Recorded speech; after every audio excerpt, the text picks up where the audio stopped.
AITA for canceling my proposal after her work husband called me by my nickname?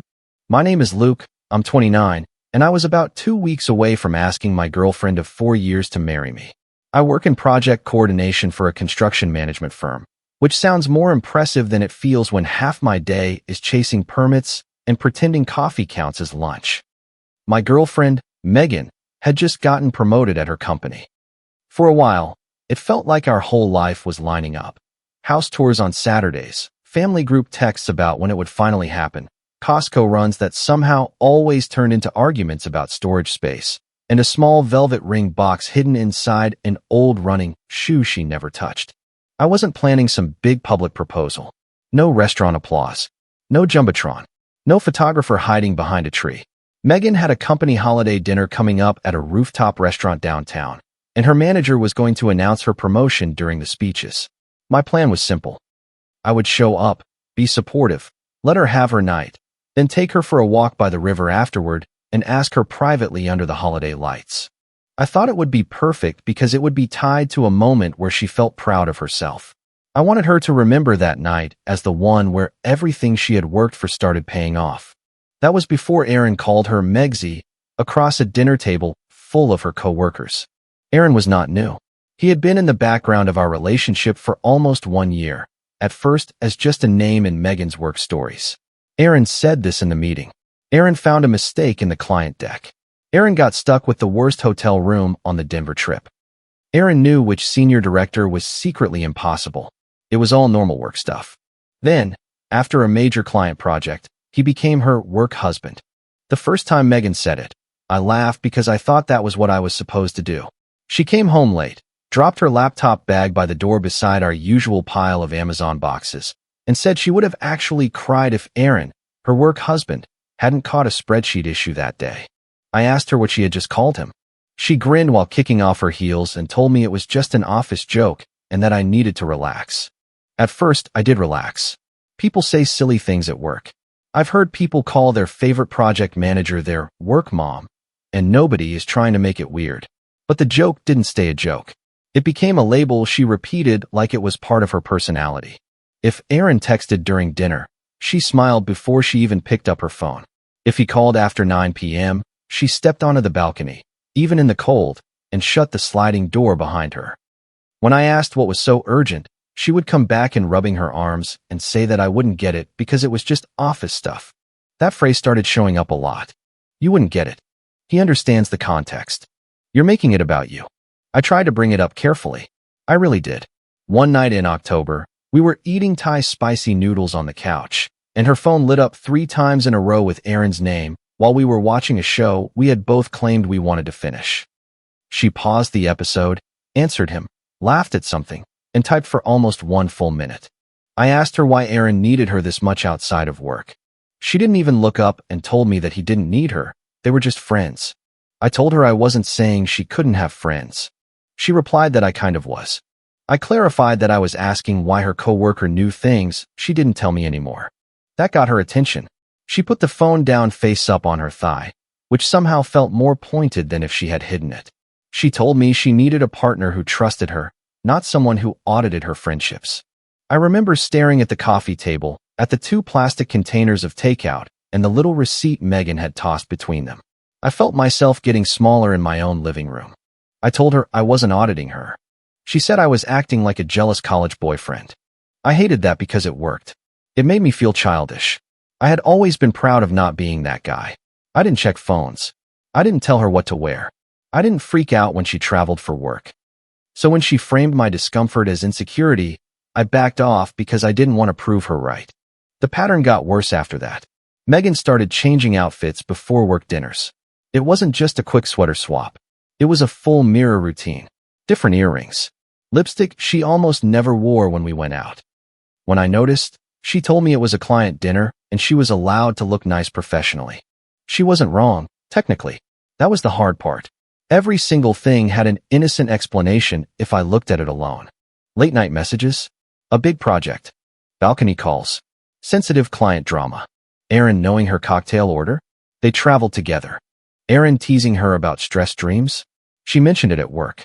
Aaron calling her before me when her promotion interview ended. He was on the same team. The issue was never one thing. It was the pileup. It was living beside someone who kept giving another man small pieces of intimacy and then acting offended when I noticed the shape they made together. Megan also had a way of using therapy language like a shield. If I said something bothered me, suddenly the problem became how I expressed the feeling instead of what caused it. She would say I was crossing boundaries by making her responsible for my anxiety. She claimed she couldn't do the emotional labor of reassuring me every time she had a male friend. She insisted it was my trust issue, not her behavior. One time she actually suggested that therapy might help me unpack why I felt threatened by her professional relationships. I asked her if she thought it was possible there was a boundary issue that wasn't just in my head. She sighed like I had asked her to explain taxes to a dog. She reiterated that Aaron was literally just her work husband, that people say that, and it wasn't that deep.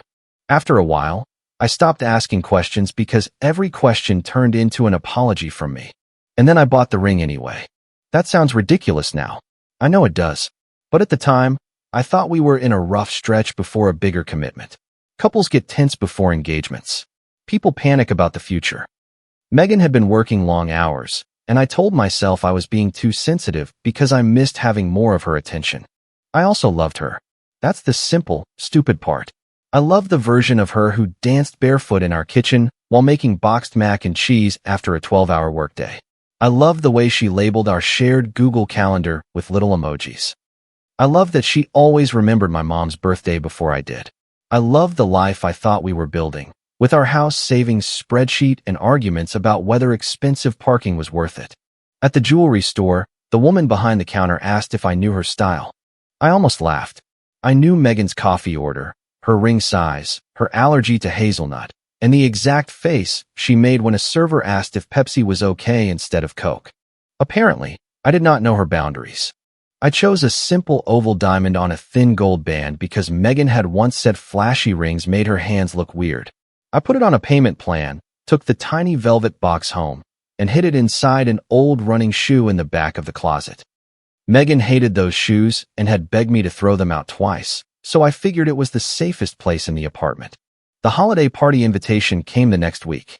Megan was excited in a way I hadn't seen in months. She forwarded me the calendar invite with 3 exclamation points, and then called me during lunch. She told me her manager was announcing her promotion at the dinner. It wasn't a huge thing, just a quick speech, but it still mattered. I told her that was great, and I meant it.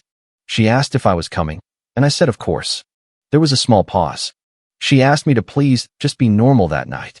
I frowned at my desk, half a sandwich in front of me, and 3 permit emails waiting unanswered. I asked her what that meant. She said it meant I shouldn't get weird around Aaron.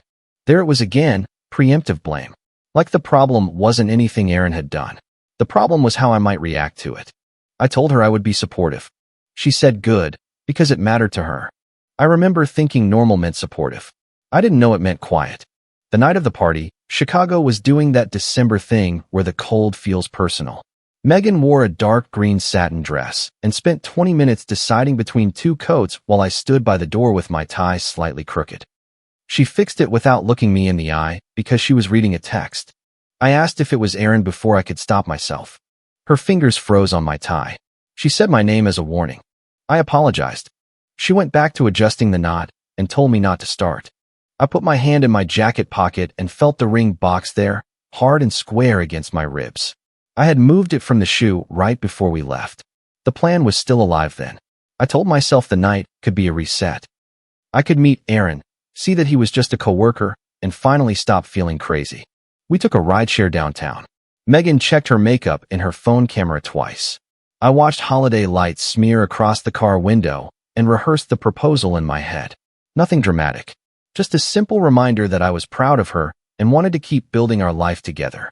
The restaurant was on a rooftop overlooking the river, with heat lamps on the outdoor terrace and a private event room full of gold lights, name tags, past appetizers, and people laughing a bit too loudly because the event drink service had started before dinner. A corporate slideshow looped on a wall-mounted screen. It showed team photos, client wins, and charity day pictures where everyone in matching company shirts pretended they weren't freezing. Megan's coworkers greeted her like a celebrity. To be fair, it was her night.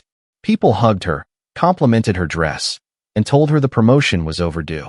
I stood beside her with my name tag stuck slightly crooked to my jacket and tried to be proud without feeling like a prop. Then Aaron appeared. I knew it was him before Megan said his name because her whole face changed. She lit up. It wasn't a polite work event smile. It wasn't just acknowledging a teammate. It was instant, warm, and familiar.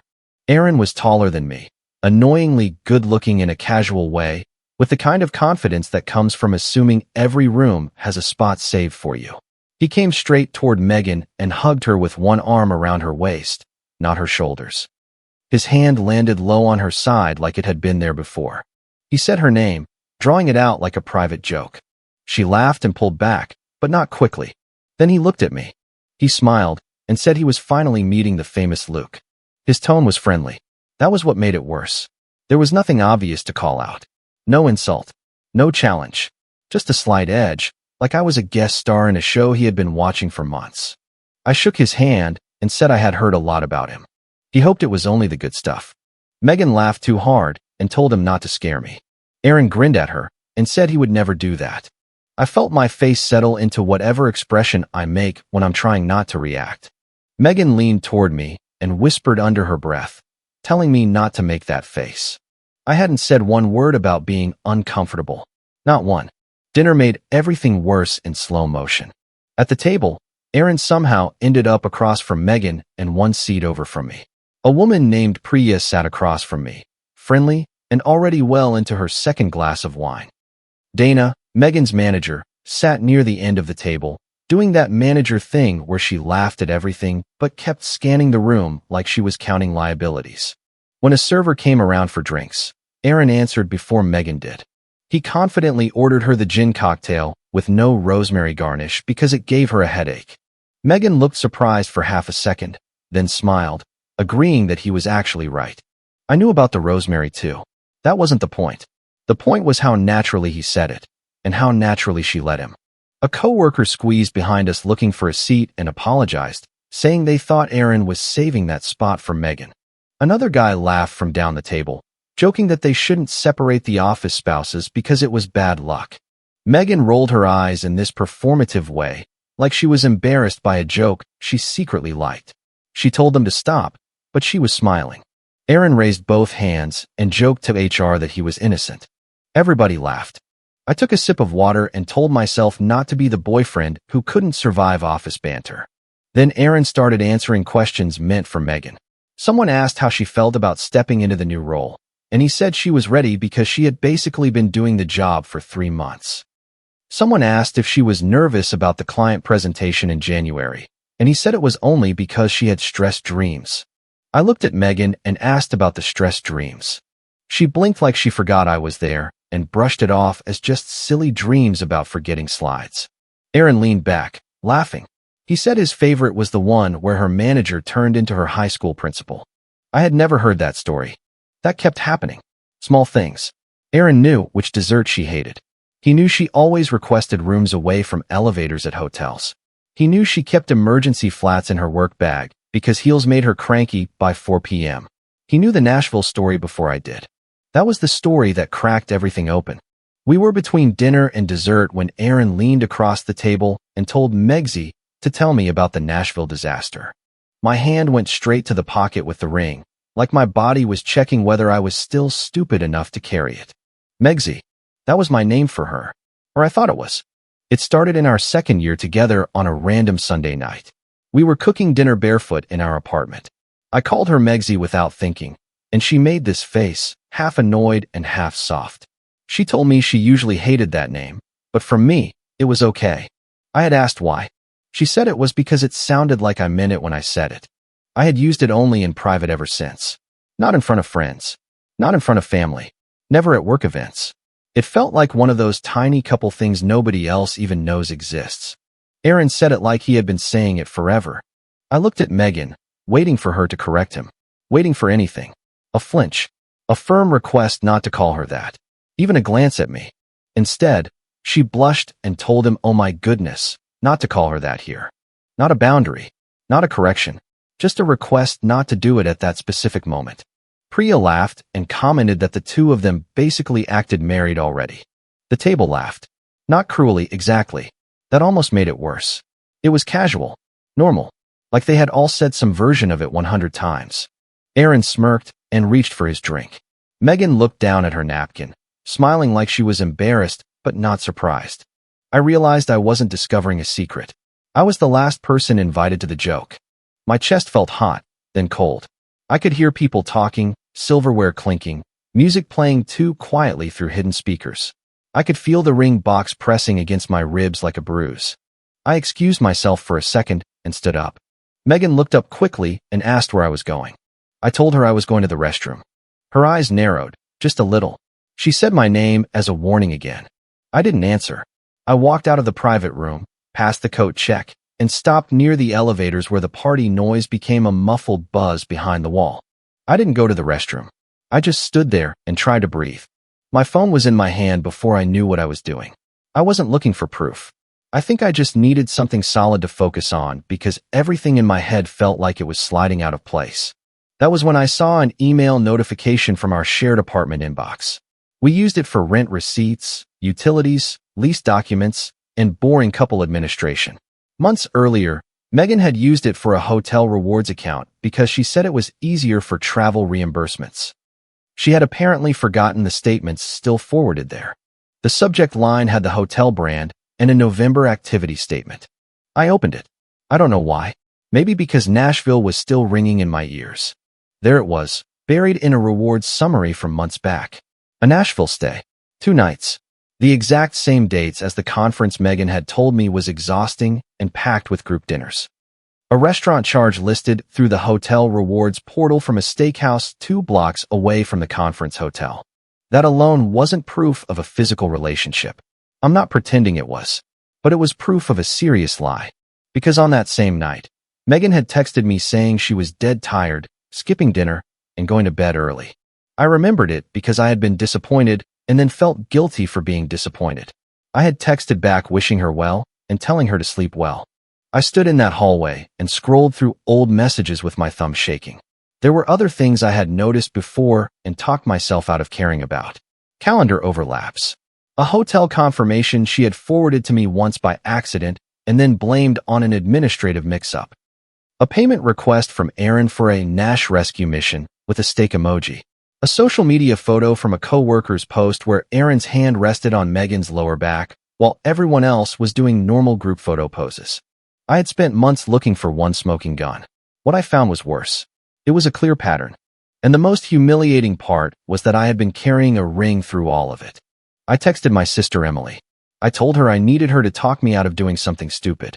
She called within 10 seconds and asked what had happened. I turned toward the wall, keeping my voice low. I told her I was at Megan's work party, and Aaron had called her Megsy. Emily was quiet for one beat. She knew that nickname. She had teased me for being overly sentimental about it once. She sighed and said my name softly. I told her there was more. Her coworkers were joking that they were married. He knew everything about her. Nashville wasn't what she said it was. And I had the ring on me. Emily asked if the ring was with me right then. I confirmed it was in my jacket. She firmly told me to get myself and the ring out of there immediately and cleanly. I admitted I wanted to go back in there and ask her in front of everybody how long this had been a joke to them. Emily sharply told me no. She instructed me not to fight her in a room full of her coworkers. She told me to leave clean and not to give her a scene she could use against me later. That sentence saved me from becoming the version of the story Megan would have preferred. I ordered a rideshare from the elevator hallway. While I waited, I walked to the coat check, got my coat, and stepped outside into the kind of wind that makes your eyes water whether you're crying or not. My phone started buzzing before the car even arrived. Megan asked where I was. She asked if I was seriously doing this. She told me I was embarrassing her. She asked if I was actually leaving. She said I was proving her point. I looked at the messages under the glow of the restaurant awning. For once, I let her talk to herself. The rideshare pulled up, headlights cutting through the light snow. I got in, gave the driver our apartment address, and watched the rooftop restaurant disappear behind us. I didn't cry in the car. I thought I would, but I didn't. I just sat there with one hand around the ring box in my pocket, feeling strangely awake. At home, the apartment looked exactly the same, which felt insulting. Her fuzzy socks were on the floor by the couch. 2 Amazon boxes leaned near the door. The house-saving spreadsheet was still open on my laptop from earlier that week because we had been comparing down payment timelines. I took the ring box out of my jacket and set it on the kitchen counter. Then I started gathering reality. It wasn't for revenge. Not at first. I didn't plan to send anything to her boss or expose her online. I just knew Megan. I knew how she could turn a conversation inside out until I was apologizing for reacting to something she had done. I needed records because I was done letting her tell me my memory was defective. I made a folder and named it For Your Memory. Into it went screenshots of texts where she had called me controlling for asking about Aaron. Screenshots of the Nashville hotel reward statement. The old text claiming she was too tired for dinner. The payment charge I found because it had been public at the time. A screenshot of the photo with Aaron's hand on her lower back. Shared calendar overlaps between trips she had described as completely separate. A forwarded hotel confirmation from the shared inbox. Photos from her company's public holiday post where Aaron was standing close enough behind her to look like he belonged there. Then I found the one that made my hands go still. It was from months earlier, a screenshot Megan herself had sent me during an argument. She had been trying to prove Aaron was just joking about something and sent part of a conversation without checking what was visible above it. Aaron had messaged her saying she never let him call her Megsy around me. Megan replied that I would spiral if I knew he called her that too. Aaron replied with poor guy. Megan told him to be nice. I had missed it at the time because the argument was about something lower in the screenshot. Or maybe I saw it and let her explain it away. I honestly don't know anymore. Seeing it now felt like finding a receipt for my own humiliation. She knew. She knew that nickname mattered. She knew I would be hurt. She joked about hiding it. At 12:38 a.m., the front door opened. Megan came in still wearing her green dress, party makeup slightly smudged, coat hanging from one arm. She looked angry before she looked anything else. She asked what on earth that was all about. I was sitting at the kitchen table with my laptop open. The ring box was still on the counter between us. She saw it. Her expression flickered. Confusion first, then recognition, then panic, quickly covered by anger. She asked if that was a ring. I told her it was. Her mouth opened, then shut. I didn't fill the silence for her. Finally, she said I had left her promotion dinner without saying goodbye. I agreed. She said everyone had noticed. I told her I was sure they did. She accused me of humiliating her. That almost got me. Not because it was true, but because it was so perfectly Megan. She had come home from a table where her co-workers laughed about her acting married to another man, and somehow the humiliation was mine to answer for. I told her that being humiliated was sitting there while her co-workers laughed at a relationship she had told me didn't exist. She dropped her coat over the back of a chair and asked in disbelief if this was really about Aaron. I told her it wasn't about Aaron. It was about what she kept pretending Aaron wasn't. She insisted he was just her coworker. I reminded her that he had called her Megsy. She rolled her eyes, but it wasn't convincing. She said it was just a nickname. I told her it was our nickname. She claimed that was such a weird thing to claim ownership over. I reminded her that she had once told me she liked it from me because it sounded like it belonged to us. Her face tightened. She said she didn't remember saying that. I laughed once. Not because it was funny. I told her, of course, she didn't remember. She crossed her arms and told me I needed help. She said this level of jealousy was not normal. There it was. The old script. Jealous. Controlling. Insecure. Unstable. The familiar hallway where every door led back to me being the problem. But this time, something in me had already stepped out of it. I agreed that I did need help. I needed help trusting what I was seeing.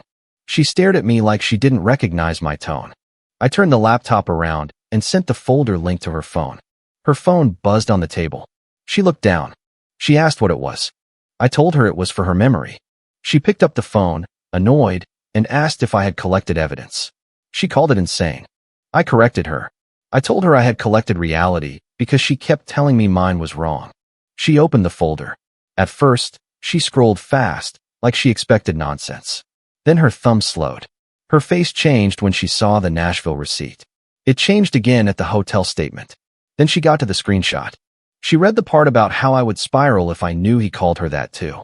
For the first time that night, Megan had nothing ready to say. I pointed out that she didn't accidentally cross a line. She had actively joked about hiding it. She sat down slowly and said it wasn't physical. I looked at her and asked if that was really what she was leading with. She claimed I was making assumptions. I told her I was making decisions. Her eyes snapped up. I told her I wasn't proposing and that we were done. The words sounded too clean for how much they hurt. Megan's anger cracked then, but not into accountability. It cracked into fear. She begged me to wait, saying I couldn't just end 4 years over a stupid office joke. I told her I wasn't ending 4 years over a joke. She reminded me that I had left her there. I explained that I had simply removed myself from a room where I was being made into a fool. She accused me of making her look like a liar in front of her whole company. I told her no. Aaron did that when he called her Megsy. Priya did that when she said what everyone already thought. I just stopped volunteering to be the punchline in the room. She started crying then, but even that felt aimed at changing the atmosphere instead of facing the truth. She said she had worked so hard for that night. I told her I knew. She said I had ruined it. I reminded her that I didn't touch her promotion. I didn't yell. I didn't expose her. I just left. She accused me of abandoning her. I told her I had finally chosen myself. That was the first sentence all night that made me feel like I could breathe. I slept on the couch for about 2 hours, if you can call staring at the ceiling sleeping. Megan stayed in the bedroom. I heard her crying, then typing, then making one quiet phone call from behind the closed door. I didn't know if it was Aaron. I didn't check. The next morning, I returned the ring. The jeweler was kind about it in the careful way people are kind when they can tell there is a whole story they do not want to ask for. Because I was inside the return window, I got most of the money back minus a fee that felt stupid and merciful at the same time. I uploaded the refund confirmation to the folder, not because Megan needed to see it, but because I needed the proposal to be officially dead somewhere outside my own head. Then I transferred my half of the final month's rent to her. The note simply read, "Final rent payment. Moving out by the 1st. I emailed our landlord from the shared apartment inbox and copied Megan. I stated I would not be signing the renewal for Unit 4B and asked them to confirm the steps to remove my name after the current lease term. Megan replied privately within 3 minutes, asking if I could stop being so dramatic for 1 second. I wrote back to her, stating that for apartment logistics only, she should keep communication in writing. I told her I would pick up the remaining boxes on Saturday between 10 and noon. Then I called Emily. She didn't say she had told me so, even though I knew she had never fully trusted Megan. She just told me the guest room was mine and that she would clear the laundry off the bed. That made me cry harder than anything Megan had said. Telling our families was awful, but simpler than I expected. Megan's mom texted my mom before I said anything, apparently because Megan had told her I had stormed out of the party. My mom texted me to ask if everything was okay, noting that Megan's mom said we had left separately. I sent one message to both immediate family group chats because I refused to play the telephone game. I wrote that Megan and I broke up. I explained that I had found out about an inappropriate relationship with a coworker, and I ended the engagement plan before it happened. I added that I was okay, but I was not discussing details that night. My dad called anyway. I didn't answer. Emily texted him for me and told him to give me space, which was probably the nicest thing anyone could have done. I did not send the folder to everyone. I want that clear. I wasn't trying to ruin Megan's entire life. I used the folder only when she tried to rewrite what happened directly to me or to people close enough that the lie would become my problem. And she definitely tried. The first version was that I had a jealous meltdown over a coworker's nickname. The second version was that I had been controlling for months and finally embarrassed her at her company event. The third version, after people started asking questions, was that Aaron had made a few jokes that I took the wrong way. That version did not survive contact with her actual office. Because I hadn't imagined the table. I hadn't imagined Priya saying they acted married. I hadn't imagined Aaron touching her waist or ordering her drink or calling her Megsy like he owned the softer parts of her. Other people had seen it too. The difference was that for them, it had been gossip. For me, it had been my life. A week after I moved into Emily's guest room, Megan called me from a number I didn't recognize because I had blocked her everywhere except email. At first, I almost didn't pick up. Then I did because part of separating a shared life is dealing with the ugly administrative leftovers. I answered flatly. Her voice was shaky. She asked if I had sent something to Dana. I told her no. She told me not to lie to her. I actually smiled at that, though not happily. I told her that was rich coming from her. She insisted she was serious and said Dana had asked her about Nashville. I sat up on Emily's guest bed, surrounded by half-packed boxes and one sad laundry basket of dress shirts. I firmly told her I had not sent her boss anything. She asked how her boss would know, then. I told her I didn't know. I suggested maybe it was because her company paid for parts of the trip, or maybe because people saw enough at the party to start asking their own questions. Or maybe, I added, Erin wasn't as discreet as she had thought. She started crying. She revealed they were reviewing travel approvals and had taken her off Erin's client account. I told her that sounded like a work issue. She cried that her promotion was probationary now, and Dana had cited professionalism concerns. I didn't say anything. She accused me of destroying her reputation. That was the moment I knew there was nothing left to salvage. Not because she was upset. Anyone would be upset. But even then, with real consequences finally reaching her, she still thought the disaster was that people had found out, not that she had betrayed my trust. I told her I didn't make her coworkers think she was in a relationship with him. I reminded her she did that in front of them for months. She said I could have protected her. I told her I had protected her for far too long. She pleaded with me, saying my name. I told her no. I told her I just returned a ring, and she had done the rest herself. After that call, I blocked that number and kept everything to email. Erin apparently got transferred off her project too. I heard that through a mutual friend who still had a few contacts at her company.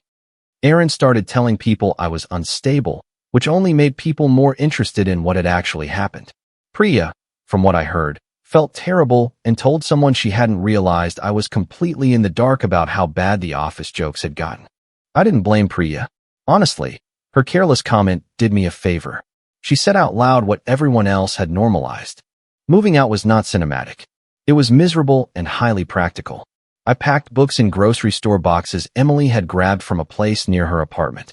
Megan and I divided furniture by email like two lawyers with food poisoning. She kept the couch because she had paid more for it. I kept the TV because I still had the receipt. We argued for 12 emails about a blender neither of us even liked. When I went back for my last boxes, Megan stayed in the bedroom with the door shut. The apartment smelled like the vanilla candle she burned when she was stressed. On the counter, where the ring box had been, there was only a faint square in the dust.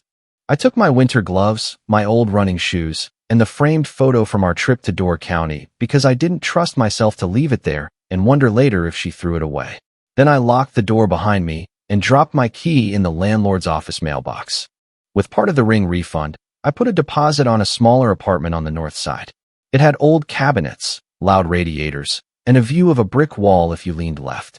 The parking was still too expensive because Chicago likes to keep people humble, but it was mine. The first night, I ate takeout on the floor because my cheap folding table was still in the box, and I didn't own chairs yet. My phone was face up beside me, and for the first time in months, I wasn't waiting for it to light up with a message that would make my stomach knot. The quiet felt strange. It wasn't happy exactly. Not at first. It felt more like stepping out of a room where a smoke alarm had been chirping for so long that I forgot what silence sounded like. I deleted the proposal note from my phone that night. I had written it in little pieces over 2 weeks, usually while Megan was asleep beside me or texting Erin on the couch. The last line had been a promise that I wanted to keep choosing her. I stared at that sentence for a while before I deleted it. Because the truth was, I had kept choosing her even when she stopped protecting us. I chose patience when I should have chosen clarity. I chose not wanting to look insecure over admitting something was deeply wrong. I chose the idea of our future over the glaring evidence of our present. I used to think being a good partner meant swallowing discomfort to prove trust. Now I think trust means not giving someone a reason to feel that terrible knot in their stomach every day. It means protecting the relationship in the small moments, especially when nobody is watching and nobody would know if you didn't. Megan didn't protect it. So I finally protected myself.